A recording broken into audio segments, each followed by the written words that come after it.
بسم الله الرحمن الرحيم. معاكم احمد مراد. النهارده يا جماعه بنختبر جوده تصنيع شيلر تصنيع محلي بجوده تفوق المستورد.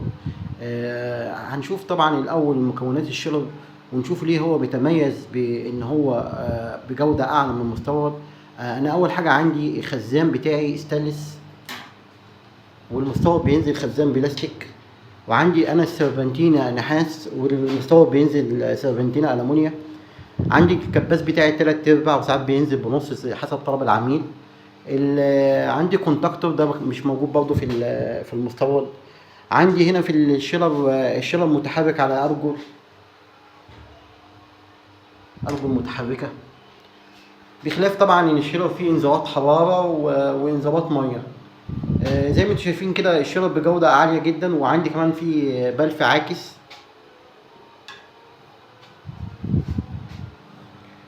يعني الشيلر متقفل بجودة عالية جدا، واحنا هنختبر دلوقتي جودة التبريد بتاعت الشيلر. بسم الله الرحمن الرحيم.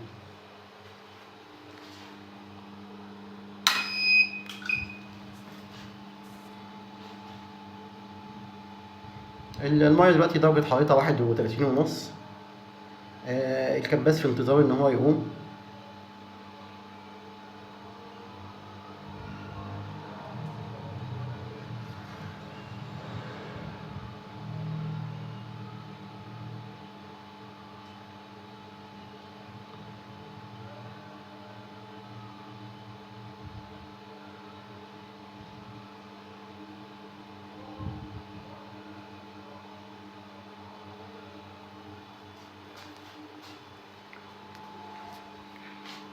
معانا هنا الكونتاكتور ده طبعا عشان يشغل الكباس وما يأثرش على الضفيرة.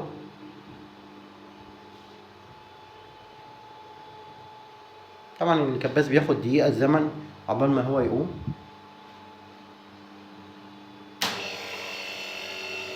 الكباس قام معانا،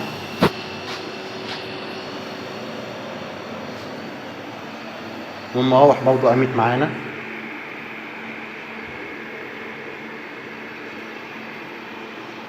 تعال بقى نراقب درجة الحرارة.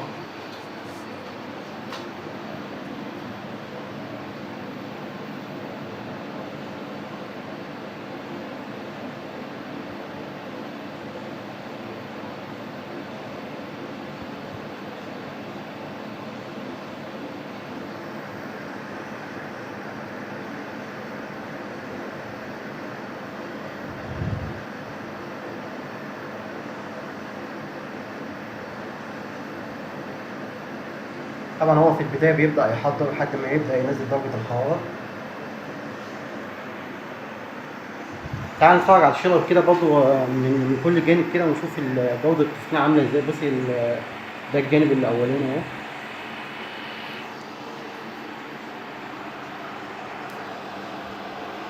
ده ظهر الشيلر.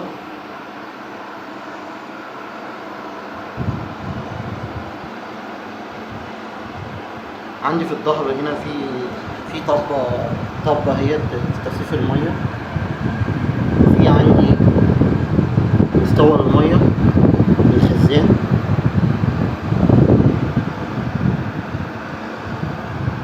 وعندي هنا مخرج إشارة اهي، مخرج إشارة للإشارة بتاعت لو كان في أي ايرور في الحرارة أو في المية، لو أنت هتسرب المكنة عندك.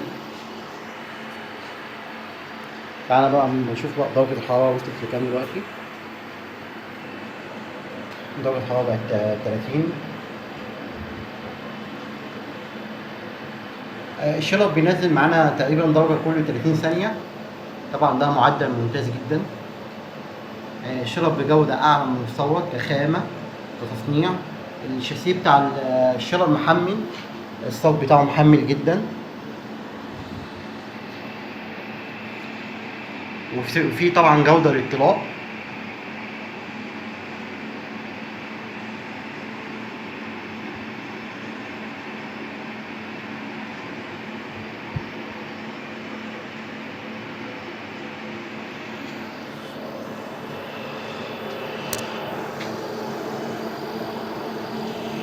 ده الشيلر من الناحية التانية اهو.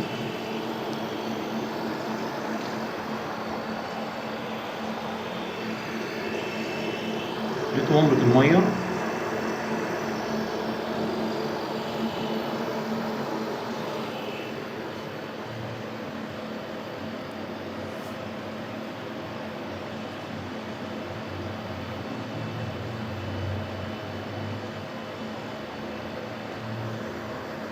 احنا ظابطين التبريد يفصل عند 20 درجة، أو دلوقتي 28 اهو.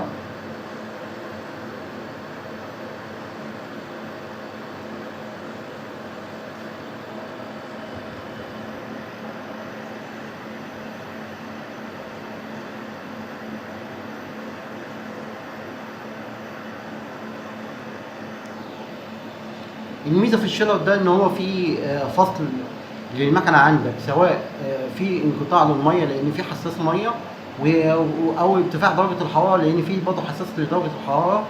فأي مشكلة في الحرارة عندك أو في انقطاع المية هو بيدي إشارة للمكنة وبيفصلها تماما عن طريق مخرج الإشارة. بخلاف طبعا إن هو بيديك إنذار صوتي بحيث إن أنت تبقى منتبه إن لو في مشكلة ولا حاجة. يعني نقدر نقول كده الشيلر فيه حماية كاملة، وزي ما انتم شايفين كده النزول سريع في درجة الحرارة.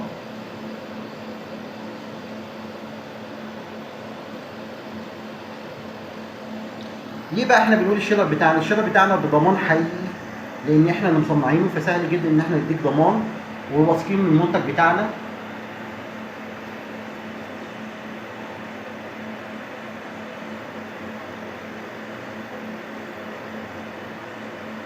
درجة الحرارة وصلت 26.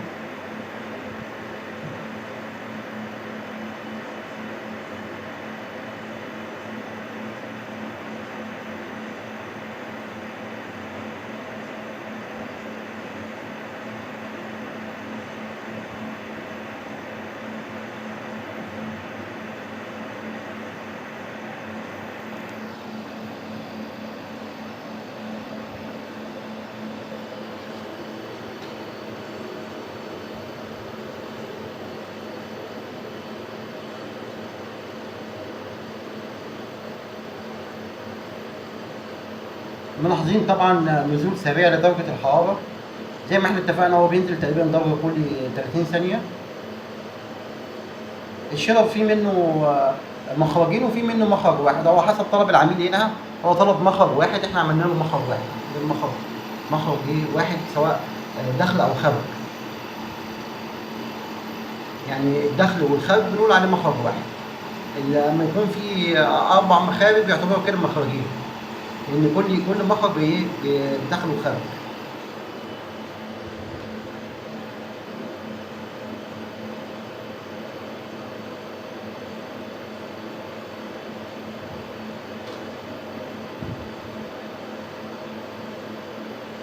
زي ما انتم شايفين كده الشيلر اهو درجة الحرارة وصلت 24. احنا نطلنا 4 درجات والكباس يفصل معانا ويوصل لدرجة التبريد المطلوب تحقيقها. وبعد طبعا ما بيفصل بيفتح معانا البلف العاكس عشان يبدأ ايه يعمل تعادل لضغوط الفريون من اول جديد، بحيث لما يجي يقوم اي لحظة الكباس ما يقومش معانا اوفرلود. طبعا ده يعني ده بيبقى حماية للكباس عندي،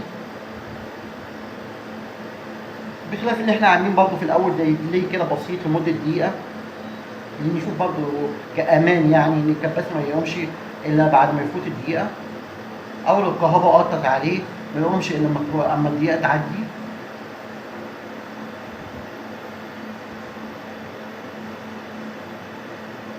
طبعا الوقت ودرجة الحرارة وكل ده تقدر تغيرها من الكنترول بتاع الشيلر.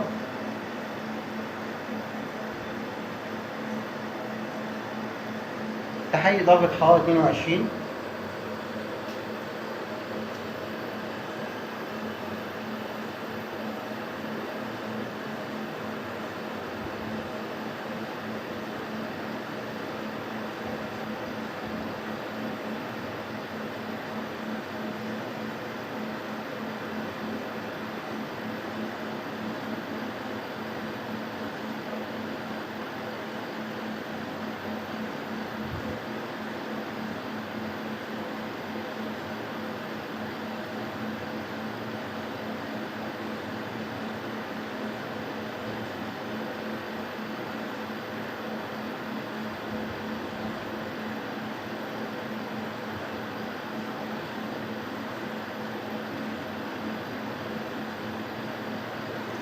يعني خلاص احنا داخلين 21 اهو، داخلين على 20 وان شاء الله كانت تسري بسرعه على طول.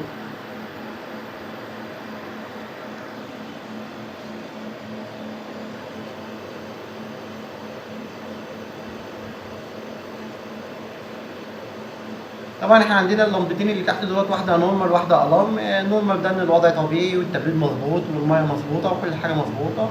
الالارم دي لو في اي مشكله في التبريد هو بيبدا يديك زي انذار صوتي وفي نفس الوقت ضوئي لو في اي مشكله.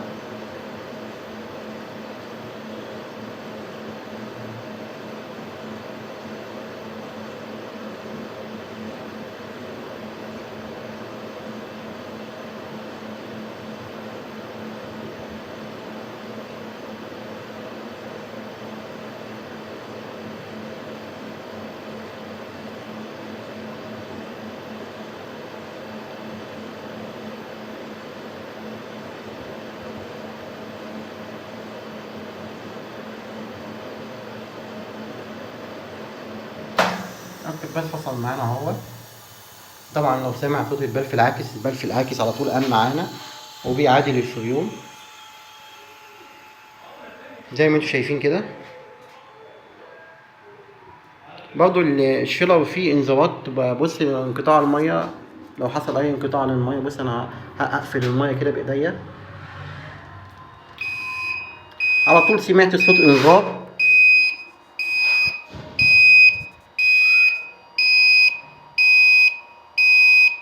زي ما انتم شايفين كده، لان طبعا الشيلر فيه حمايه. هسيب الميه خالص اهي، الامور رجعت لطبيعتها.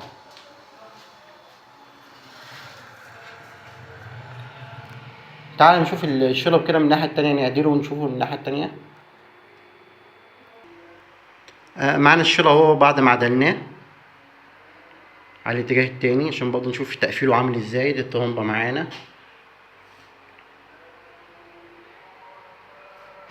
ده خرطوم مستوى المية زي ما انتوا شايفين كده.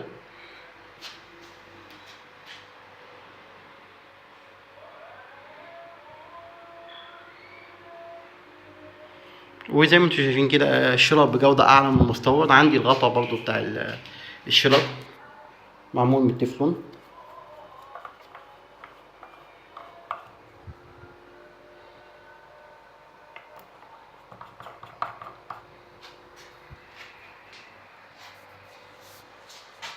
والحمد لله رب العالمين ان ربنا وفقنا لإتمام العمل، ونشكركم للمتابعة والمشاهدة.